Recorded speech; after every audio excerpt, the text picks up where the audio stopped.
Alright, in this video, we'll look at 4 simple problems for continuous growth and decay. First problem. 1. Find the amount of money you will have after 10 years if $15,000 is invested in an account paying 6% interest compounded continuously. Well, because it says compounded continuously, we'll use our PERT formula, the continuous growth, continuous decay formula. So our P, principal, is 15,000. That's how much we're starting with. Our rate, R, is 6%, so therefore 0.06, again converting it to a decimal, and T, time, 10 years. Real straightforward. Substitute this into the formula. There's our 15,000 for the principal. There's E, our natural base, the rate 0.06, and time T. So here this goes straight into the calculator. As we recall, E is not a variable, it's an actual number. So let's see what the calculator tells us. Clear this out. There's 15,000, E to the. There's our E to the. Second E to the. 0.06 times 10. Enter. There we go. This is how much money we've got. $27,331.78. Again, because it is money, we instinctually know to round to the nearest hundredth. So 27,331. There's our 27,331.78. Really straightforward. Next problem. Rebecca invested $15,000 into an account that pays 10% interest compounded continuously. How long must the money be left? How long must the money be left in the account for it to grow to $110,835.84? Well, again, because it's continuous, our PERT formula. Principal, 15,000.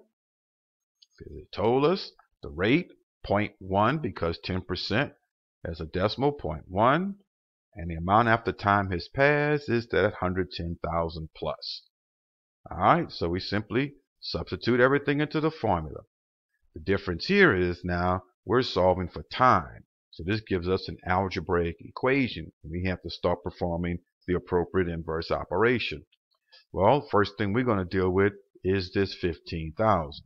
Again, 15,000 is not part of the base. The base is just the E. This is multiplication. So we'll simply divide both sides by 15,000. Into the calculator, we get this 7.389056. Actually, that's an exact amount there. We're left with E to this stuff. So now it's time to get rid of this base E. And we learned in earlier lessons, to get rid of the base E, we will ln on both sides. So let's ln. So we're left with ln on both sides. And in this case, ln E cancels out. And that just leaves us with the 0.1t. So there's our ln 7 some stuff equals 0.1t. One step from the answer, divide both sides by 0.01. So this is what's going to go into the calculator. Alright, let's see what we get. So we'll clear this off. We've got ln 7.389.056056 over, let's go back. Let's just clear this. We didn't do something. ln 7.389, what's that? 056. I have to close this before I do that. There we go. 0.01 or 0.1. That's it. That's it. 19.999. So that's pretty much 20. So that's how long it took. Some 20 years.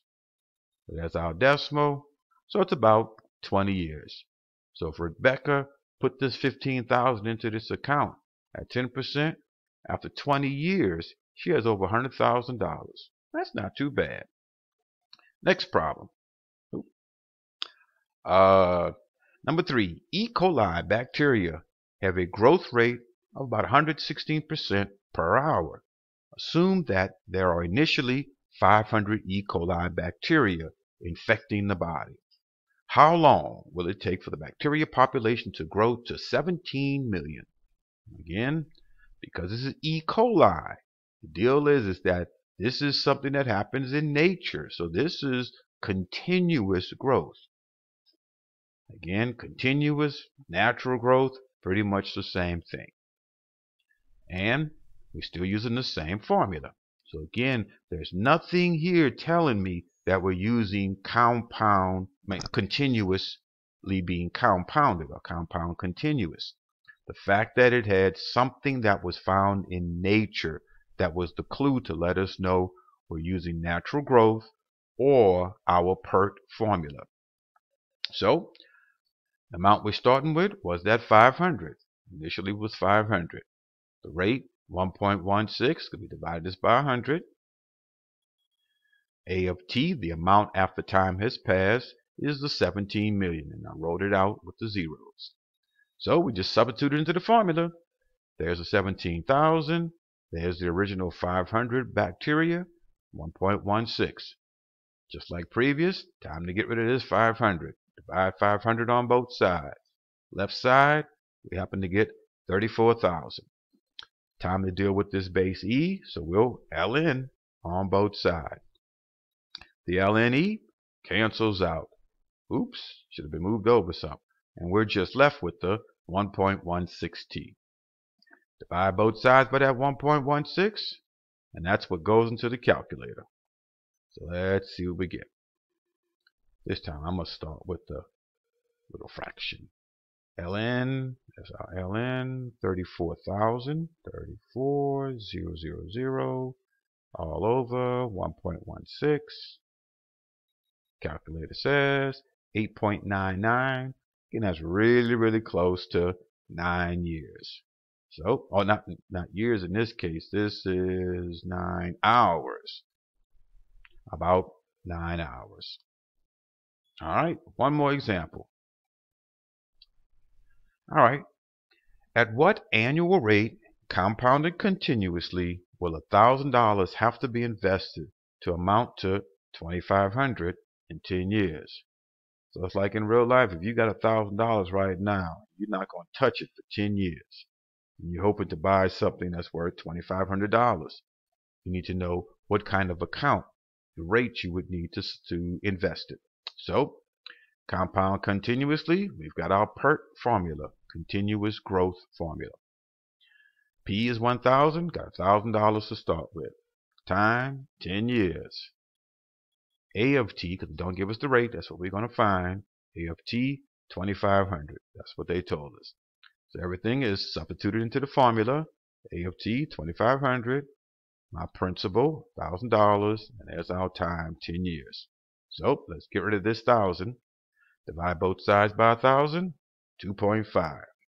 Time to get rid of the e, so we'll ln on both sides. That ln e cancels out. That just leaves us with the 10r. Divide both sides by that 10. That's what's gone into the calculator. Alright, let's see what we get this time. Let's clear this. ln 2.5, ln 2.5 over 10. Bam. Alright, and we're looking to find the rate. So the rate right now is a decimal. So we need to convert this to a percent times 100. I'll simply move the decimal. So our final answer is going to be 9.16%. There's our decimal we got in the calculator times 100. The rate 9.16%. All right. Those were 4 sample. These will be the ones that you do independently.